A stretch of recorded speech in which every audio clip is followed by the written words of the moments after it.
दर्शकों, सतलोक आश्रम में वो पांचों यज्ञ कराए जाते हैं संत रामपाल जी महाराज जी के द्वारा, जो पवित्र गीता जी में वर्णित है। उसका जीता जागता उदाहरण यहाँ हम आपको एक एक से बताएंगे। एक यज्ञ धर्म की, दूसरी यज्ञ ध्यान की, तीसरी यज्ञ प्रणाम की, चौथी यज्ञ हवन यज्ञ, पांचवी यज्ञ ज्ञान की। ये पांचों यज्ञ जो संत रामपाल जी महाराज ने गीता जी अनुसार बताई, जो हर साधक को करनी चाहिए, चाहे वो हिंदू हो, मुस्लिम हो, सिख हो, ईसाई हो। ये यहाँ संत रामपाल जी महाराज जी के ज्ञान में, उनके जो नियमावली में, उसमें कंपलसरी है कि ये पांचों यज्ञ गीता जी अनुसार हर साधक को करनी है। वो किसी भी मजहब, किसी भी धर्म से आता है, चाहे वो हिंदू हो, मुस्लिम हो, सिख हो, चाहे ईसाई हो। ये कहना इसलिए जरूरी है कि कुछ लोगों का कहना ये है कि संत रामपाल जी महाराज धर्म विरोधी भक्ति बताते हैं। ऐसा कहना बिल्कुल गलत है, क्योंकि केएमपी न्यूज बराबर संत रामपाल जी महाराज जी के सतलोक आश्रम में बनी हुई है, जो एक एक चीज को बारीकी से आपके सामने रख रही है। इन्हीं यज्ञों में एक यज्ञ हवन की, इसका आपको सीधा उदाहरण बताइए। शुद्ध देसी घी का हवन नित्य 3 दिनों से चल रहा है, 24 घंटे। ये हवन शुद्ध देसी घी से प्रज्वलित है और हो रहा है। यहाँ ना कोई किसी प्रकार का धुआं, ऐसे बताते हैं कि कार्बन डाइऑक्साइड वगैरह कुछ नहीं, सादा सिंपल क्विंटलों से यहाँ घी को इस प्रज्वलित करके, दीप प्रज्वलित करके शुद्ध देसी घी का क्विंटलों से घी से हवन किया जाता है। ऐसा ही एक स्ट्रक्चर यहाँ बना हुआ है, ऐसा ही एक हवन यज्ञ का उस तरफ जो बहनों का पंडाल है वहाँ बना हुआ है। एक ये हवन यज्ञ हो गए। हम 4 यज्ञ और बताते हैं आपको गीता जी अनुसार। जो दूसरा यज्ञ है प्रणाम यज्ञ, उसका आप उदाहरण देखिए। ये आने वाले श्रद्धालु प्रणाम करते हैं, इसको प्रणाम यज्ञ किया जाता है। ये परमात्मा परमेश्वर को प्रणाम करते हैं, इसको प्रणाम यज्ञ बोलते हैं, जो सतलोक आश्रम में कराई जाती है। दर्शकों, गीता जी अनुसार एक यज्ञ और है ध्यान यज्ञ। ध्यान यज्ञ संत रामपाल जी महाराज जी का हर भगत करता है, बच्चा, बूढ़ा, जवान, महिला, हर व्यक्ति ध्यान यज्ञ में मगन है। इसका आपका उदाहरण सीधा सा यहाँ देख के बताते हैं। ये देखिए, ये अनुयायी हैं जो ध्यान यज्ञ में मगन है। इनके आत्मा से परमात्मा का ध्यान नहीं हटता है। ये भगत अपने निरंतर मंत्र जाप में लगे रहते हैं, जो गीता जी में बताए हैं। ओम तत्सत 3 मंत्र हैं। ओम के लिए तत्सत सांकेतिक है, जो संत रामपाल जी महाराज बताते हैं, वो ये आपको यहाँ देखने को मिल रहा है। ये अपनी भक्ति में मगन है। ये अमृतमयी वाणी का पाठ चल रहा है, संत गरीबदास जी महाराज जी की वाणी का पाठ चल रहा है। आप देख पाएंगे कितने अच्छे ढंग से, व्यवस्थित ढंग से ये लोग पाठ कर रहे हैं। इनका तरीका देखिए, सहज तरीका। इतने एक आम भगत के जो लक्षण होने चाहिए, वो सतलोक आश्रम में आपको सीधा सीधा देखने को मिलेगा। अब हम बताते हैं आपको ज्ञान यज्ञ के बारे में। यहाँ के दर्शकों से, यहाँ के सेवादारों से जानेंगे कि ज्ञान यज्ञ क्या होता है, और यहाँ आने वाले श्रद्धालु ज्ञान यज्ञ के बारे में संत रामपाल जी महाराज ने क्या बताया। नमस्कार सर। जी नमस्ते। आप ये बताइए, गीता जी में जो 5 यज्ञ हैं, उसमें एक यज्ञ ज्ञान की। ज्ञान यज्ञ आप ही लोगों को पता है या हर श्रद्धालु आगे ज्ञान यज्ञ का लाभ उठाता है? अगर हिंदू या मुस्लिम से ईसाई कोई भी आता है, उस ज्ञान यज्ञ का उसको कैसे पता लगेगा, वो कैसे उस ज्ञान यज्ञ का लाभ करेगा? ज्ञान यज्ञ होता क्या है, आप दर्शकों को बताएं। देखिए सर, ऐसा है कि हमारे जो गुरुजी संत रामपाल जी महाराज, हमारे गुरुजी ने ज्ञान यज्ञ के बारे में बताया कि ज्ञान यज्ञ सर्वश्रेष्ठ होता है, क्योंकि बिना ज्ञान के हम भक्ति कर नहीं सकते, और बिना ज्ञान के हमें मोक्ष प्राप्त नहीं हो सकता। क्योंकि जब हमें ज्ञान ही नहीं होगा तो हम भक्ति नहीं कर पाएंगे। सत भक्ति जो कि पूरे विश्व में एकमात्र संत रामपाल जी महाराज के द्वारा प्रदान की जाती है। संत रामपाल जी महाराज के द्वारा पवित्र चारों वेदों में, गीता जी में, कुरान शरीफ में, बाइबिल में, सर्व धर्म के सर्व पवित्र धर्म ग्रंथों में बताया कि ज्ञान यज्ञ सर्वश्रेष्ठ है। और ज्ञान यज्ञ जब आपको होगा तभी आप भक्ति कर सकते हैं, तभी आपका मोक्ष होगा। कितनी अच्छी बात बताई कि संत रामपाल जी महाराज सभी शास्त्रों के अकॉर्डिंग ज्ञान यज्ञ कराते हैं। इन भक्तों को वो ज्ञान कराते हैं जो कुरान, बाइबल, गुरु ग्रंथ, वेद, गीता जी सब में जो वर्णित ज्ञान है, वो यहाँ आने वाले हर श्रद्धालु को कराया जाता है। कुरान का ज्ञान हिंदू को भी कराया जाता है, मुस्लिम भाई को गीता का ज्ञान कराया जाता है, वेदों का ज्ञान कराया जाता है। चाहे सिख हो, चाहे ईसाई हो, सभी मजहब धर्मों के आने वाले श्रद्धालुओं को सभी सदग्रंथों का ज्ञान कराया जाता है। ऐसा नहीं है कि संत रामपाल जी महाराज एक ही शास्त्र पे उतना ही ज्ञान बताते हो। संत रामपाल जी महाराज पूर्ण ज्ञान सभी शास्त्रों के अकॉर्डिंग यहाँ आने वाले श्रद्धालुओं को बताते हैं, वो किसी भी मजहब धर्म से आते हो। ऐसा यहाँ के सेवादारों का कहना है। यहाँ की संगत से जब हमने जाना, वह भी कुरान की जानकारी रखते हैं, हिंदू मुस्लिम रखते हैं गीता की जानकारी, सिख रखते हैं बाइबल की जानकारी, और ईसाई रखते हैं गुरु ग्रंथ की जानकारी। कुल मिला के कहने का तात्पर्य ये है, यहाँ आने वाला हर श्रद्धालु समस्त शास्त्रों की, समस्त होली बुकों की जानकारी पूर्णता रखता है।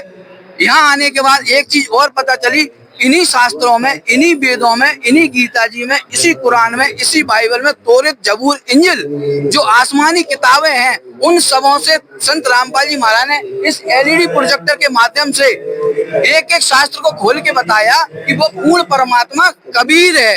कबीर देव जी जिनके हम दोहे पढ़ते थे, हमारी किताबों में हमने पढ़ा है, सिर्फ हम कबीर जी को कबीर नाम से जानते हैं कि वो एक कवि थे, एक संत थे, लेकिन वास्तव में इस पूरी पृथ्वी पे जाने धर्मगुरु हैं, उन सभी ने ये नहीं बताया कि पूर्ण परमात्मा कबीर जी हैं। अगर बताया भी है तो उन्होंने श्री ब्रह्मा जी, श्री विष्णु जी, श्री शंकर जी को पूर्ण परमात्मा बताया, जबकि संत रामपाल जी महाराज ने बताया कि ये तीनों यहाँ के अलग अलग लोग के देव हैं। पूर्ण परमात्मा कोई और है जिसकी जानकारी समस्त शास्त्रों में है। ब्रह्मा विष्णु महेश आदरणीय सम्माननीय यहाँ के देवता हैं, लेकिन कोई पूर्ण शक्ति है जो संत रामपाल जी महाराज ने बताई है। हर बच्चा, हर व्यक्ति ये जानता है कि कोई तो वो शक्ति है जो इस पूरे ब्रह्मांड को चला रही है। कहते हैं जो पत्ता हिलता है उसकी मर्जी से हिलता है, जो भी कुछ है वो भगवान देख रहा है, हम अपने जहन में आती है वो चीजें। कोई तो है, कोई तो है, लेकिन आज तक वो किसी ने नहीं बताया कि पूर्ण परमात्मा कौन है।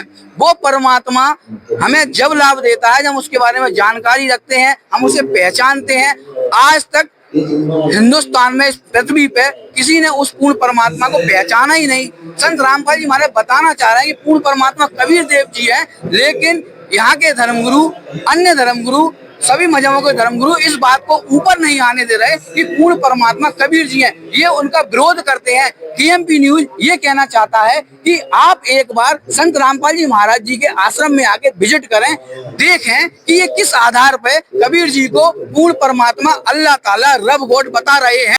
एक यज्ञ धर्म की, जिसमें धर्म भंडारे किए जाते हैं, दान दिया जाता है। पूर्ण परमात्मा पूर्ण संत से नाम उपदेश लेकर जो भी दान करता है वह दान फलता है गीता जी अनुसार। इस पृथ्वी पे पूर्ण संत रामपाल जी महाराज हैं। ये जो भंडारे हो रहे हैं, यहाँ की जो व्यवस्था है उसको सुचारू करने के लिए, अपने कर्म बनाने के लिए, पुण्य कमाने के लिए जो दान सेवा होती है, यहाँ दान धर्म सारी यज्ञ, पांचों यज्ञ करनी पड़ेगी, तब यहाँ से हमें मोक्ष प्राप्ति होगी। यहाँ का जो दान श्रद्धालु जो जिस पे जो भी बनता है, उसकी जो श्रद्धा होती है उस हिसाब से करता है, वो गीता जी अनुसार कर रहा है। और दान बिना, धर्म बिना, प्रणाम बिना, यज्ञ बिना, किसी भी प्रकार के हवन यज्ञ जो गीता जी अनुसार है, उसके बिना मोक्ष संभव नहीं है। दर्शकों, संत रामपाल जी महाराज कोई भी बात को, ऐसी कोई बात नहीं बोलते जो प्रमाणित ना हो। संत रामपाल जी महाराज शास्त्रों को आगे रख के बात करते हैं। पवित्र गीता जी को, कुरान, बाइबल, गुरु ग्रंथ साहिब ये हमारे सिरोधार रहे हैं। हम हिंदू धर्म से आते हैं, हमारे चारों वेद हमारे सिरोधार रहे हैं। हम मुस्लिम धर्म से आते हैं, कुरान शरीफ हमारी आसमानी किताब है, तौरात जबूर हमारी आसमानी किताब है, गुरु ग्रंथ साहिब भी हमारी सिरोधार है, बाइबल भी हमारी सिरोधार है। इन सभी शास्त्रों के अकॉर्डिंग संत रामपाल जी महाराज पूरा ज्ञान बताते हैं, उससे प्रमाणित करके बताते हैं कि पूर्ण परमात्मा कबीर देव जी हैं।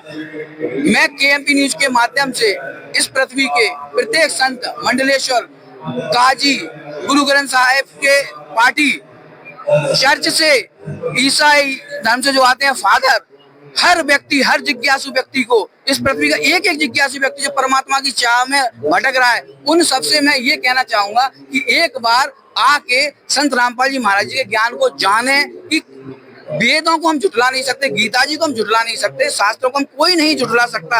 अगर ये वेद शास्त्रों को नहीं मानते वो हिंदू नहीं है। मुसलमान अगर है तो वो कुरान को मानना पड़ेगा, कुरान की दलीलों पर चलना पड़ेगा। संत रामपाल जी महाराज इन सब का हवाला देके बताते हैं। आप एक बार आए और जाने किस आधार पे, किस मतलब डंके की चोट पर संत रामपाल जी महाराज ने कबीर जी को परमात्मा बताया है। आप आगे आइए, आप जानिए कि ऐसी क्या बात है, क्या प्रूफ है संत रामपाल जी महाराज जी के बाद जो उन्होंने कबीर जी को परमात्मा बताया है। हम आपको सब बताते हैं, अपने अपने हिसाब से बताते हैं, सबने अपने अपने हिसाब से भगवान व्यवस्थित कर रखे हैं, लेकिन एक तो है, सबका मालिक एक तो है, हमारा फादर एक तो है। उस परमात्मा को से संत रामपाल जी महाराज ने बताया है। मैं बार बार अपने चैनल के माध्यम से कह रहा हूँ कि वो परमात्मा कबीर जी है। यहाँ आके संत रामपाल जी महाराज जी के ज्ञान से, इनके यहाँ आने वाले श्रद्धालुओं से हमने जाना, उससे ये बात निकल के आई है कि वो पूर्ण परमात्मा कबीर देव जी है। ऐसे ही कोई शास्त्रों की प्रदर्शनी नहीं लगाता। आप जब बाहर देखेंगे बहुत बड़े स्तर से शास्त्रों रखे हुए हैं, उन शास्त्रों को समझाने वाले वहाँ अनुयायी बैठे हुए हैं। वहाँ कुरान भी है, वहाँ गीता भी है, वहाँ बाइबल भी है। जिसको ज्ञान नहीं है, जिसको पता नहीं है, वो 2 कदम पीछे हटेगा। लेकिन संत रामपाल जी महाराज जी के अनुयायियों को, संत रामपाल जी महाराज को सभी शास्त्रों का पूर्ण अध्ययन करके पूर्ण ज्ञान है, और उससे ये प्रमाणित हो गया है कि पूर्ण परमात्मा कबीर जी हैं। अगर आप इस बात का विरोध करते हैं कि कबीर जी पूर्ण परमात्मा नहीं है, अल्लाह ताला नहीं है, तो आप यहाँ आके सिद्ध करें कि वो परमात्मा कौन है, जो सबका धारण पोषण करता है। कुरान शरीफ में लिखा है उस अल्लाह ताला ने 6 दिन में सृष्टि रची और 7वें तख्त पर जा बैठा। यहाँ आए जब केएमपी न्यूज ने देखा तो कुरान में मिला, तो वो कौन है? वो कबीर जी हैं। यहाँ ऐसा इन लोगों का कहना है। तो केएमपी न्यूज आपसे ये कहना चाहती है कि आप एक बार आके आप भी यहाँ नजर गड़ाएं, देखें, बात को आगे रखें कि वो सबका मालिक है कबीर जी कौन है। इसको बारीकी से लिया जाए, इसको गहनता से, कि सबको भगवान की चाह है। कहने का तात्पर्य जिसको परमात्मा चाहिए, जिसको सुखदाता चाहिए, जिसको दयालु परमात्मा चाहिए, वो यहाँ सतलोक आश्रम आए और पहचाने कि वो दयालु भगवान कौन है। जी।